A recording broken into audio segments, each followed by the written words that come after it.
Hey guys, welcome back. So this is a guide that I put off for a while. I probably could have made this guide like 8 months ago. And the reason why I put this off so long is it kind of seemed mundane the way I'm killing it, and it's kind of inferior to the range method, but there are some benefits to this method. So today what I'm going to be showing you is a way of killing Vorkath with melee only, and to me this seems a lot less click intensive. It costs a little bit less to actually kill it.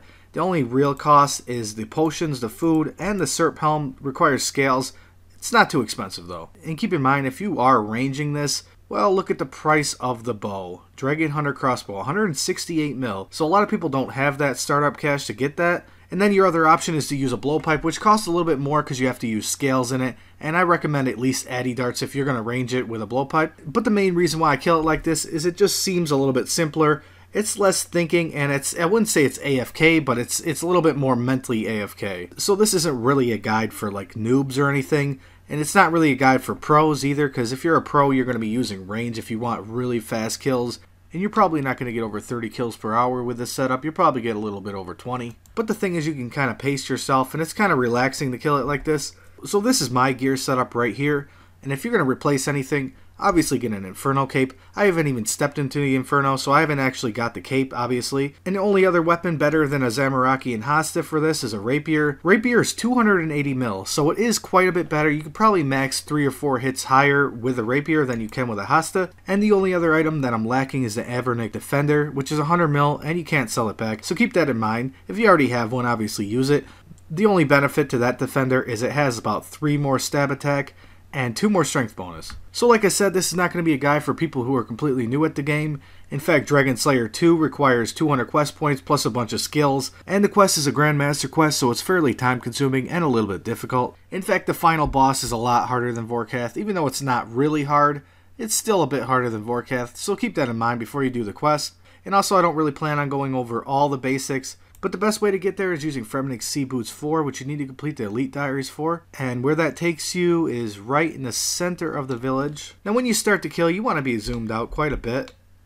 And obviously make sure you're on the regular spellbook with the Crumble Undead spell. If you don't have the boots, the other place you'd want to teleport to is change your house to Fremnik Providence, and you'll teleport somewhere around here and then have to run up. It's just a little bit farther. So now it's time to start the kill. So the very first thing you want to do is spec with your BGS. I would say you need to hit at least 40 damage, and I'm using Chop. You can hit a little bit higher with Slash, but a total of 40 damage to start the kill. And if you don't hit 40 damage, all you gotta do is go back to your house, use the pool, and come back. And if you don't have a construction cape, just use house teleports. Obviously you do need a pool though.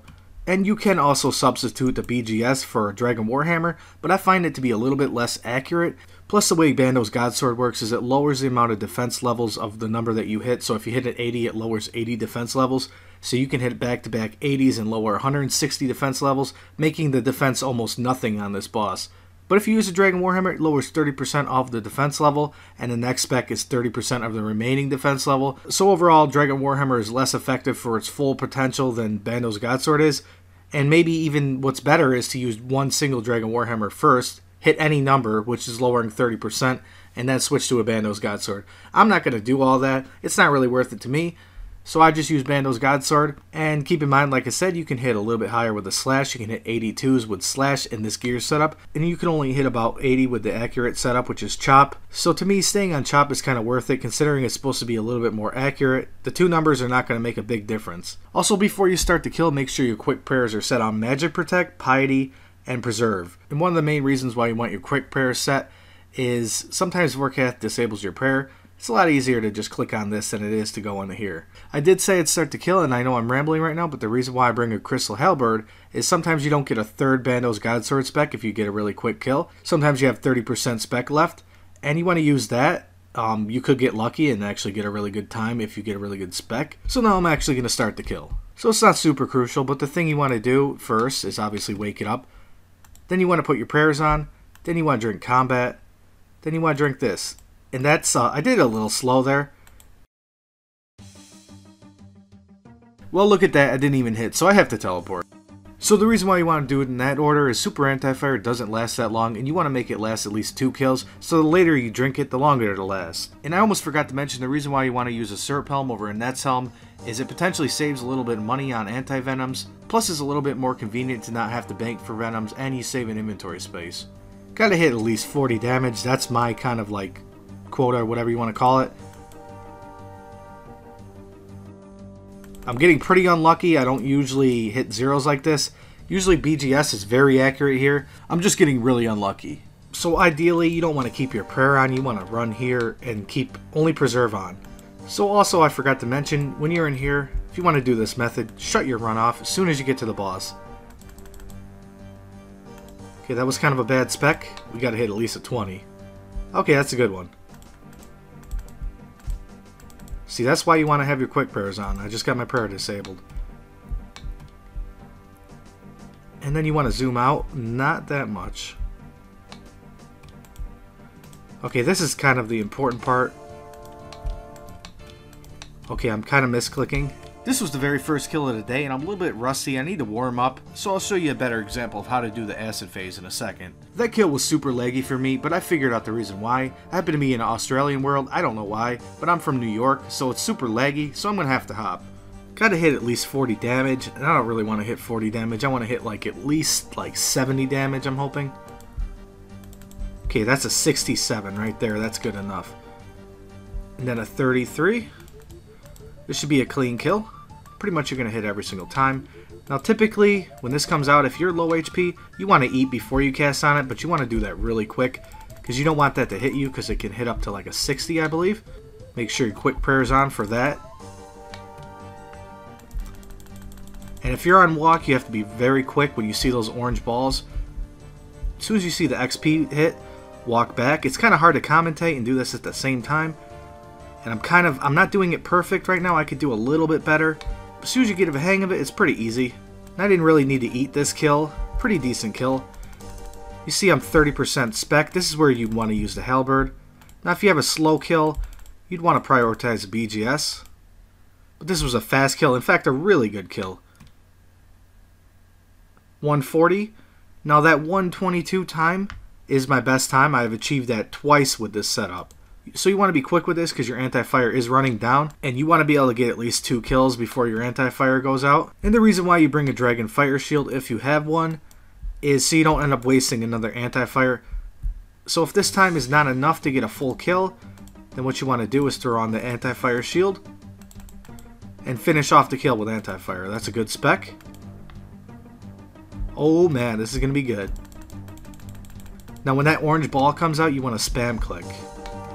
I mean, you don't have to spam click, but that's what I do because I can't trust my clicks in this game.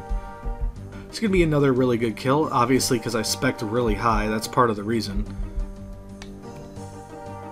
Once you get a hang of this, you can kind of not miss a tick at all. So it's a lot easier than the Wook's method with range because you don't have to click quite as often because the hit speed is a lot slower.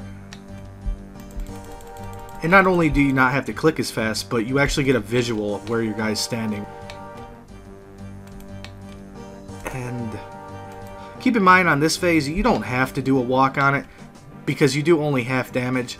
But that's another good kill, 2 minutes. Not horrible, that's kind of a weird drop, 2 Torsal Seeds. Now this is what I like to do. This is not very efficient, but for people who like to pick up everything, and that's me, I'll be on a task and see people killing Abbey Demons and they'll leave like coins and I'll run over and pick them up. That's just me. Maybe it's OCD, but what I do is I eat the shark to pick up the dragon hide, and I don't feel like there's a need to try hard. I just want to make this kind of relaxing. So basically, rather than go for like as many kills as I possibly can, I just go ahead and bank this stuff. And this is exactly how I bank right here. I'll go to Castle Wars, I'll bank all the loot. I won't re-up the anti-fire or the super combat.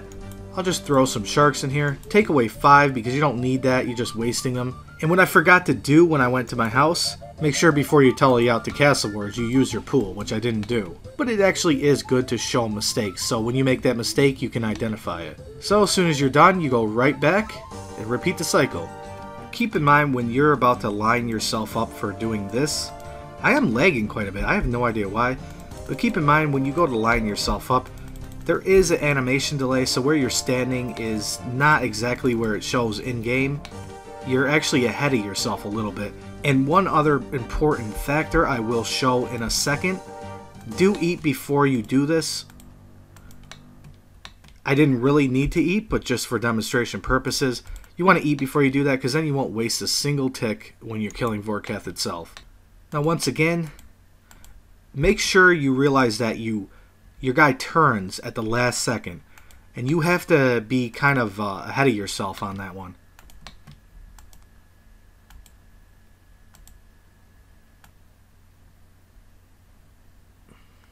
The very first kill, your anti-fire lasts, I think it's 6 minutes. Now, you should be able to kill it in 6 minutes. Obviously, if you can't, you're doing something wrong. And the second kill, sometimes your anti-fire will run out. So maybe Vorkath is at like 20% HP.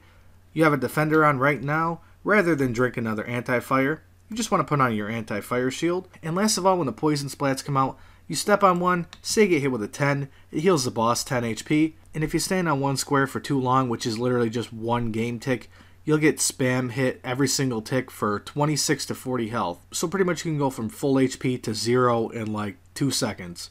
And one important thing to remember when you're dodging the Venom phase is you're graphically 2 squares behind where you actually are in game. So 2 squares before you get to where you clicked, turn around, because your guy will continue to walk to that square even though you turned around, because there's a kind of like a walk delay in this game. But the walk delay is only graphically, so it's a little bit confusing. It's just how the game works. If you wait too late, you're actually standing still, even though it looks like you're still walking forward. Physically, you're ahead of yourself. Now say there's a splat right here, and I want to say, get over here. If I click here, I'm just going to walk right through that splat. Because what happens is, your guy will only turn on the very last square. So if I click right here, he's going to turn right like this. That's pretty important to know, especially when you're doing the quest and you have to get in that gap between the wave. And that's a mistake that I kept on making, and then I realized what I was doing. I could actually show an example of what I'm talking about. Say that's the poison splat right there. The way I want to dodge that is I want to go here and then immediately go like this. And that way I go past it.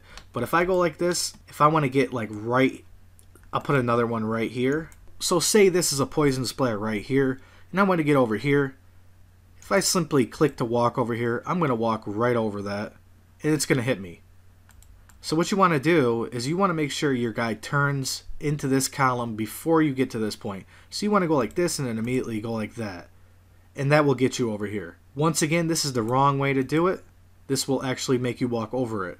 So I hope that last part that I explained made some sense. It'll make a lot more sense if you're actually doing the quest and you want to get in between that gap in between the wave. Especially considering that wave is also coming at you. If you turn at the last second, you're just going to run into it. And most of those things hit full damage and just kill you in one hit. So I hope you guys enjoyed the video. I hope somebody actually learned something from this and they can actually kill Vorkath a little bit more effectively now. And potentially this might actually save a little bit of money on scales, darts, and bolts. So if you're looking for a chill CC, sometimes we PVM, but mainly it's just a social CC, check out Nocturnal Rs, come in, say hi, and make sure to leave a comment. Best comment wins 1 mil. And I'll be deciding that within a few days. Make sure if you're going to subscribe, make sure to click the bell icon, because a lot of my subscribers have been complaining that they haven't been getting notifications when I upload. So peace out, guys. I hope to see you guys in the CC.